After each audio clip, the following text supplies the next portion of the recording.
नमस्कार साथियों। आज इतवार का दिन है। आज हम लोग इस स्पेशल टॉक पे बात करते हैं। पिछले 1-2 हफ्ते से आप देख रहे होंगे, जितने लोग आप सोशल मीडिया नेटवर्क यूज करते हैं सब देख रहे होंगे, उसमें आजकल सोनाक्षी सिन्हा और जहीर इकबाल की बातें चल रही है। उस पर तरह तरह के कमेंट आ रहे हैं। उनके कोई माँ बाप से पूछता हुआ दिख रहा है कि माँ बाप कह रहे हैं उनको पता नहीं, उनका भाई कह रहा है सोनाक्षी सिन्हा उनको भी पता नहीं है। बड़ी बड़ी बातें आ रही कि पहले ये सलमान खान के वहाँ साथ में मिले थे, और कोई लोग लंबी लिस्ट दे बता रहा है इससे पहले भी कितने और इनके रिलेशन रहे। ये सब चल रहा है उसमें। ये इस पे ही पूरा का पूरा सोशल मीडिया चल रहा है। लोग अपनी अपनी टीका टिप्पणी इसमें कर रहे हैं। ऐसे ही पहले एक सचिन मीना और सीमा हैदर पर भी चल रहा था, जो अभी भी चल रहे हैं। उनकी डेली लाइफ के किस्से भी वहाँ पर आ रहे हैं। तो ये जो सोनाक्षी सिन्हा और जहीर इकबाल का भी है, क्यों हम लोग इसके प्रति इतने ज्यादा बेचैन हो गए हैं? क्या हमारे अंदर ये परेशानी है? हम क्यों नहीं समझ पा रहे हैं? हम यहाँ पर प्यार और मोहब्बत पता नहीं क्या क्या चीजें हम कह रहे हैं। ये आप एक चीज पहले समझने की कोशिश कीजिए। ये जो फिल्मी दुनिया है, ये कह रहे हैं, क्या ये नैतिक लोग हैं? क्या इनका मोरलिटी से कोई रिश्ता है?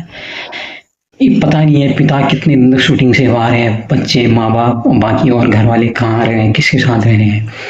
वो तो मतलब अगर एक आपको देखा जाए तो जो फिल्मी दुनिया है, खासकर हमारा जो बॉलीवुड है, उसका संस्कृति से या हमारे सांस्कृतिक लेन देन से कोई संबंध है ही नहीं।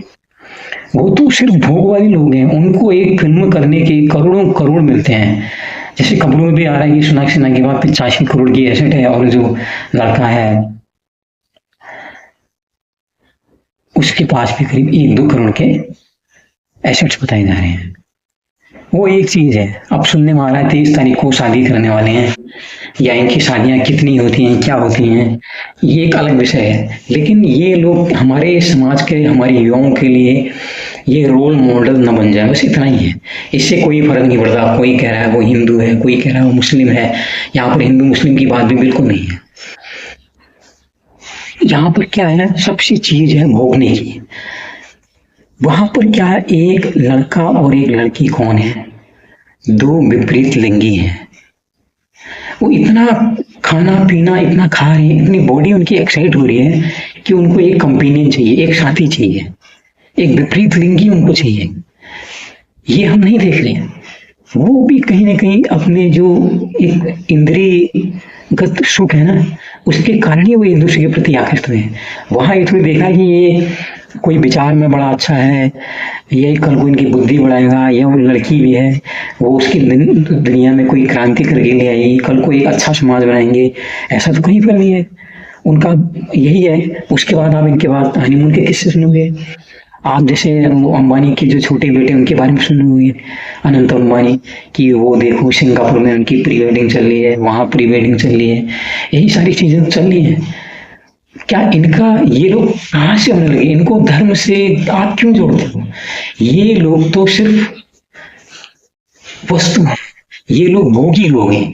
इनका काम भोगना है।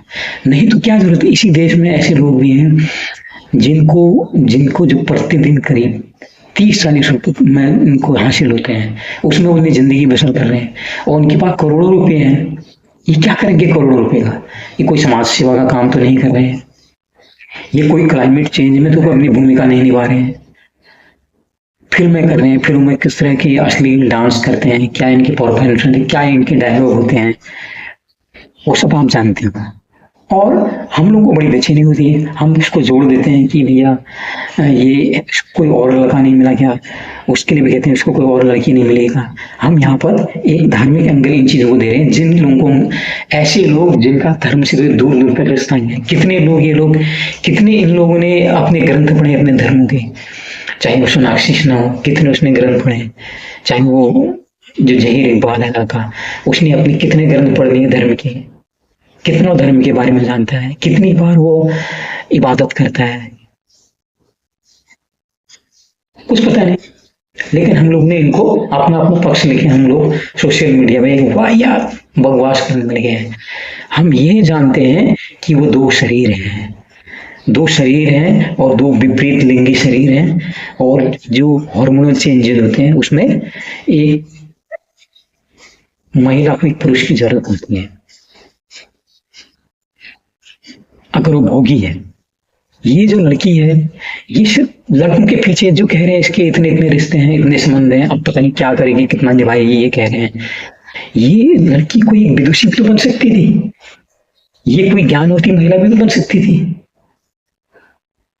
समाज की चेतना का, क्लाइमेट चेंज में समाज में जो विद्रूपताएं पैदा हो रही हैं, जो विभेद पैदा हो रहे हैं, उसको हटाने का काम भी तो ये महिला कर सकती थी। नहीं, लेकिन हम लोगों ने यहाँ पर अलग अलग अपने पक्ष बना रखे हैं और अपने अपने पक्ष में एक अहंकार की लड़ाई हम लड़ रहे हैं। धर्म देखा जाए तो जितने भी धर्म आजकल के जो धर्म है, जिसने धर्म बनाया उनका मकसद निश्चित तौर पर मानवता का उत्थान करना होगा। लेकिन आज जो प्रचलित धर्म है वो अहंकार से चल रहा है। वहां पर सब लोग ये कह रहे हैं मेरा धर्म बड़ा है, मेरी किताबें बड़ी हैं। न हम लोग अपने धर्म को जानते हैं, न अपने धर्म से जो जुड़ी किताबें हैं उनको हम लोग जानते हैं। उनको हमने कभी पढ़ा नहीं, कभी हमने पढ़ा नहीं। हमको ये पता नहीं वेदांत क्या होता है, हमको ये पता नहीं कि उपनिषद क्या होता है, हमको शरबत के बारे में पता नहीं है, हमको जो सूफी साहित्य है उसके बारे में हमें दूर दूर तक पता नहीं है। हम लोग सिर्फ अपने अहंकार से चलित हैं, जहां पर सिर्फ हमारे अहंकार का हित सद रहा है और इन्हीं के साथ हम लोगों ने इनको जोड़ दिया है। और उनके पेरेंट को भी कहना पड़ रहा है, पता नहीं आजकल के बच्चे हैं अपने आप निर्णय ले लें, पता है हम चले जाएंगे, हम ये कर लेंगे, वो कर लेंगे।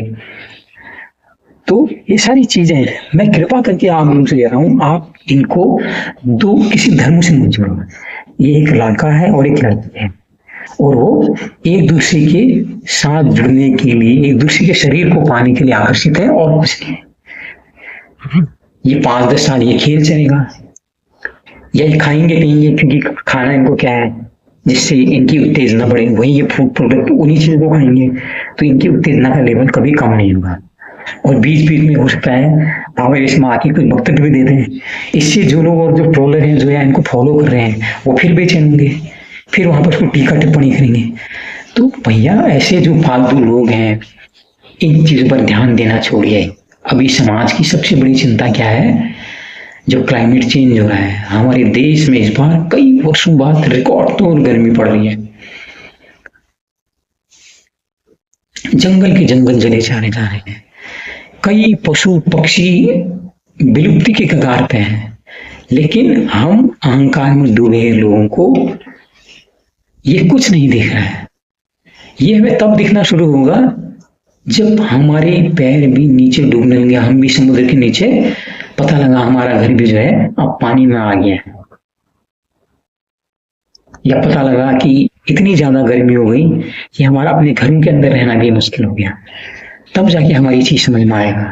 तो इसलिए इन चीजों के बारे में, इनके बारे में टीका टिप्पणी करने से हमें बचना चाहिए। जो जो कर रहा है, जिसको जितने विवेक है वो अपनी बुद्धि के हिसाब से आप वो करेगा। आप उससे एक फिल्मी दुनिया में पैदा हुए बच्चे से आप ये उम्मीद करोगे कि वो कोई वेदांत पे कोई प्रवचन देगा या क्लाइमेट चेंज पे कोई प्रवचन देगा या दुनिया के जो हालात बिगड़ रहे हैं उस पर प्रवचन देगा, तो आप लोग गलती कर रहे हो। तो ऐसे लोगों से बचो, ऐसे लोगों पर टीका टिप्पणी करना आपके लिए अच्छा नहीं है। इसके कारण से समाज में बेमनस पैदा मत कीजिए। आप देखिए समाज में बहुत सी समस्याएं हैं, उन पर ध्यान दीजिए, क्योंकि अब वक्त आ गया है जब देश का हर नागरिक इन समस्याओं पर ध्यान देगा तो तभी इन चीजों से मुक्ति पाई जा सकती है। नहीं तो हम लोग उन हालत में पहुंच चुके हैं जहां से धरती का तबाह होना लगभग तय नजर आ रहा है। आप लोग नहीं जानते होंगे, लाखों लाखों टाइप के जो जीव जंतु की प्रजातियां हैं ना, वो लिप्त हो चुके हैं। आपने देखा आपके घरों के आगे कोई चिड़ियाएं दिखती हैं? क्या आपको गौरैया दिखती है? क्या आपको मैना दिखती है? क्या आपको कौवा दिखता है? क्या आपको तोता दिखता है? कभी याद कीजिए इन बातों नहीं। लेकिन आप अपने इन मोबाइलों से, इन चीजों से, फालतू की बातों से बाहर आओगे तो बाहर की दुनिया आपको दिखेगी। आपको लगेगा कि आपके मोहल्ले में एक पेड़ नहीं है। कितना ही कार्बन फुटप्रिंट आप पैदा कर रहे हो। ये जितने फिल्म स्टार जितने हैं ना हमारे देश में, अगर सबसे ज्यादा कार्बन फुटप्रिंट अगर कोई किसी का है मुंबई वालों का, मुंबई जो बॉलीवुड वाले लोग हैं, इनका सबसे ज्यादा कार्बन फुटप्रिंट है, सबसे ज्यादा उत्सर्जन जो है यही कर रहे हैं, सबसे ज्यादा जो कंजप्शन जो है वो यही कर रहे हैं, और हम इन लोगों को अपना रोल मॉडल बना रहे हैं। आप सोचिए कि हम लोगों को इन्हें रोल मॉडल बनाना चाहिए, जो सबसे ज्यादा कार्बन का उत्सर्जन कर रहा है, जो सबसे ज्यादा चीजें कंज्यूम कर रहा है, क्या उसे अपना रोल मॉडल बनाना चाहिए? नहीं, हमें रोल मॉडल बनाना है इसको जो सब कुछ होने के बावजूद भी कम से कम कंजम्पशन कर रहा है, जो फॉरेस्टेशन पे ध्यान दे रहा है, जो क्लाइमेट चेंज पे ध्यान दे रहा है। जैसे कि आचार्य प्रशांत भी उनमें से एक हैं, उन्होंने अपनी संस्था पूरी की पूरी क्लाइमेट चेंज के काम के लिए लगाती है। आप उनसे जुड़िए, ऐसे और लोगों को फॉलो कीजिए अगर आप अच्छे ढंग से जीना चाहते हैं। ऐसे लोगों से, बाकी जो फालतू के लोग हैं ना, इनसे आप बचिए, ये सबके हित में होगा। बहुत बहुत धन्यवाद।